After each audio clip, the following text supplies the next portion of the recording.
Finally অনেক অপেক্ষার অবসান ঘটিয়ে অবশেষে পজ এয়ারড্রপের টোকেন ক্লেম স্টার্ট হয়েছে। আপনি চাইলে আপনার টোকেনটা এখন ক্লেম করে নিতে পারবেন এবং কিভাবে ক্লেম করতে হবে ফুল প্রসেস বাংলায় আমি এই ভিডিওতে বুঝিয়ে দিব, স্পেশালি মাল্টিপল অ্যাকাউন্টের জন্য।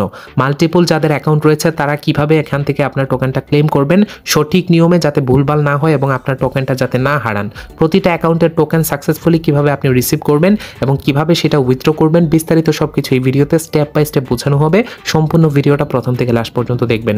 অনেকের এখনো পর্যন্ত ক্লেম স্টার্ট হয় নাই, আমি নিজেও কিন্তু এখনো পর্যন্ত টোকেনটা ক্লেম করতে পারি নাই সরাসরি লাইভে। তবে আমি এই প্রসেসটা বুঝেছি কিভাবে ক্লেম করতে হবে আর কেন এটা হচ্ছে, আর যাদের এখনো ক্লেম স্টার্ট হয় নাই তারা কখন ক্লেম করতে পারবেন।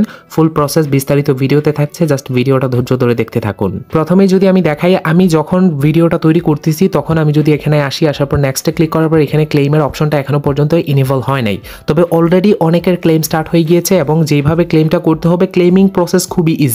তো আপনি যদি ক্লেমে ক্লিক করেন তাহলে আপনার সামনে এরকম একটা ইন্টারফেস চলে আসবে, যে ডিফারেন্ট কোনো কিছু হবে না, এরকম আসবে, বা একটু ডিফারেন্ট হলে হতে পারে, এগুলো তেমন বিষয় না, এরকমই আসবে আপনার। এগুলো অনেকে বলতে পারেন যে ভাই তাহলে কি এগুলো এডিটেড নাকি? এগুলো এডিটেড না, কেননা আমি যদি আপনাদেরকে দেখাই তাদের যে অফিসিয়াল অ্যাকাউন্টটা রয়েছে সেই অ্যাকাউন্ট থেকে বলা হয়েছে যে আজকেই এটা স্টার্ট হবে ক্লেমিং, এবং গতকালকে এটা পোস্ট করেছিল। গতকালকে আমরা ভিডিও দেওয়ার পর দেন ওই আপডেটটা আসছে, যে আপডেটে তারা বলেছে যে আজকে এটা স্টার্ট হবে। এখানে দেখতে পাচ্ছেন যে দ্য পোজ ক্লেমিং টু সিই অ্যাক্সেস স্টার্ট টুমোরো, মানে আজকের দিনে, গতকালকে যেহেতু পোস্ট করেছে 14 ঘন্টা আগে, অর্থাৎ আজকের দিনে এটার ক্লেমিং স্টার্ট হবে। তার মানে আজকের দিনে যে কোনো সময় ক্লেম করতে পারবেন, এটা নিয়ে টেনশন করার দরকার নেই। এরকম আসার পর এখানে দেখতে পারবেন এই যে উপরেরটা আপনার এক্সচেঞ্জার সিলেক্ট করতে পারবেন, সেন্ট্রালাইজড এক্সচেঞ্জার, এবং 3% উইথড্র ফি, 3% উইথড্র ফি দিলেও ভালো ভাই। তো আপনি উপরেরটা সিলেক্ট করবেন। উপরেরটা সিলেক্ট করার পর নাকি এরকম আসতেছে, এগুলো এডিটেড না, এটা শিওর থাকেন। আর এডিটেড যদি হয়ও তাহলেও টেনশন করার দরকার নেই, ফিটি তো আর লাগতেছে না।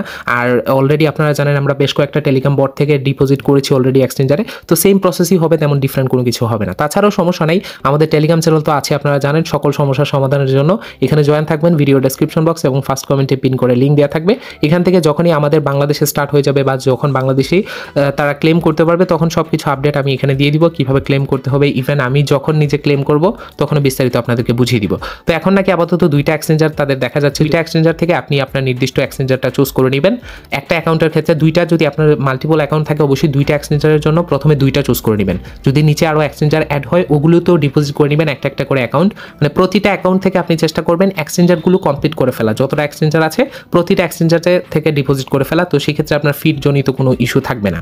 তো এখানে দুইটা আপাতত দেখা যাচ্ছে, তো আপনি দুইটা চুজ করে নেবেন। ওকে বলতে পারেন যে ভাই একই এক্সচেঞ্জারে সবগুলো অ্যাকাউন্টে ডিপোজিট করলে হবে কিনা? তো এই জিনিসটা কনফিউজড ভাই। অনেক প্রজেক্ট দেখা যাচ্ছে একই এক্সচেঞ্জারে সবগুলো অ্যাকাউন্টের পেমেন্ট দিয়ে দিচ্ছে, আবার অনেক ক্ষেত্রে দেখা যায় জিনিসটা নাও হতে পারে দেখা যায় যে একই অ্যাড্রেসে অনেকগুলো অ্যাকাউন্ট হলে তারা ওইগুলো ব্যান করে দিতে পারে বা ওইগুলো থেকে ডিপোজিট নাও দিতে পারে। তো এই জিনিসটা কনফিউজডের ভিতরে। তো সেফ খেলার জন্য বেটার হবে আপনার আলাদা আলাদা করা আর কি, আলাদা আলাদা এক্সচেঞ্জার সিলেক্ট করা, একটার জন্য একটাই বেটার হবে আর কি। যদিও এক্সচেঞ্জার থেকে বেশি আপনার অ্যাকাউন্ট থাকবে, ওইটার ক্ষেত্রেও কি করবেন আমি বুঝিয়ে দিব। তো আপনি এখান থেকে এক্সচেঞ্জার চুজ করবেন। এক্সচেঞ্জার চুজ করার পর এরকম আসবে যে ডু ইউ হ্যাভ, একদম টেলিগ্রামে যেরকম আমরা ডিপোজিট করতাম, জাস্ট টেলিগ্রামের বাহিরে তারা চলে আসছে, কিন্তু সেম টেলিগ্রামের মতোই টেলিগ্রাম বটের ভিতরে যেরকম ডিপোজিট করতে হয় সেরকম ভাবে। তো অবশ্যই আপনাকে বলতেছে আপনার বাইবিট অ্যাকাউন্ট আছে কিনা, অবশ্যই ভেরিফিকেশন সহকারে। তো অবশ্যই আমাদের যেহেতু আছে, তো বাইবিট সিলেক্ট করার পর বা বিটগেট সিলেক্ট করার পর একই সেম আসবে। আপনি ইয়েস আই ডু ইটে ক্লিক করবেন।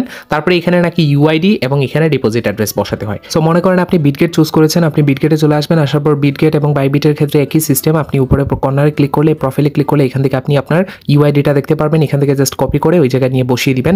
অবশ্যই বিটগেটের ক্ষেত্রে বিটগেটটা চুজ করেই দিবেন, আবার বাইবিট সিলেক্ট করে বিটগেট থেকে অ্যাড্রেস দিয়ে দিন না, তাহলে আবার উল্টাপাল্টা হয়ে যাবে। তারপরে আপনি অ্যাসেটে আসবেন। অ্যাসেটে আসার পরে এই যে ডিপোজিটে ক্লিক করবেন।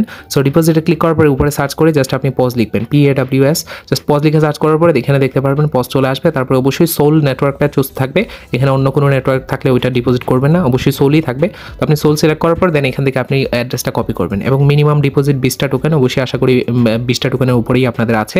তো এখান থেকে জাস্ট কপি করে দেন আপনি ওই জায়গায় নিয়ে বসিয়ে দিবেন, প্রথমে ইউআইডি দিবেন এবং অ্যাড্রেস দিবেন। অবশ্যই এটা ভুল করবেন না। তারপরে কনফার্মে ক্লিক করবেন। তো কনফার্মে ক্লিক করার পরে আর স্ক্রিনশট আমি পাই নাই। এখন মনে করেন এখানে দুইটা এক্সচেঞ্জার দেখা যাচ্ছে, দুইটা অ্যাকাউন্ট থেকে আপনার ডিপোজিট করে ফেললেন, দুইটা থেকে, যদি দুইটা অ্যাকাউন্ট থাকে আর কি ভেরিফাইড সহকারে। তো দুইটা আপনার ডান। 18 তারিখের আগ মুহূর্তে 17 তারিখ পর্যন্ত আই থিঙ্ক আপনি ক্লেম করতে পারবেন। 17 তারিখের পর আই থিঙ্ক ডিপোজিট স্টার্ট হয়ে যাবে এক্সচেঞ্জারে এবং 18 তারিখে গিয়ে লিস্টিং এবং 18 তারিখেই অ্যাকচুয়ালি আপনার ইয়ে হবে, ওই যে আপনার অনচেন ক্লেমটা যেদিন লিস্টিং ওই দিনই অনচেন ক্লেম স্টার্ট হবে। এখানে দেখেন অনচেনটা এখন ব্ল্যাঙ্ক আছে, ক্লিক নিচ্ছে না। এখানে লেখা আছে উই বি অ্যাভেলেবল লেটার, মানে পরবর্তীতে অ্যাভেলেবল করা হবে এটা, মানে 18 তারিখের দিকে। তো 18 তারিখের দিকে যখন অ্যাভেলেবল করা হবে তখন আপনি এখানে জাস্ট ক্লিক করে আপনার প্রতিটা অ্যাকাউন্ট থেকে মাল্টিপল যাদের রয়েছে, তো উপরে যেগুলো এক্সচেঞ্জার সিলেক্ট করবেন 3% ফি তারা কেটে নিবে, আর নিচের ক্ষেত্রে আপনার ডাইরেক্ট সোল ফিটা দিতে হবে ফ্যান্টম ওয়ালেটের মাধ্যমে। জাস্ট আপনি এই যে ক্লেমের লিঙ্কটা আপনি কপি করে নেবেন, লিঙ্কটা আমাদের টেলিগ্রাম চ্যানেলে দিয়ে রাখবো।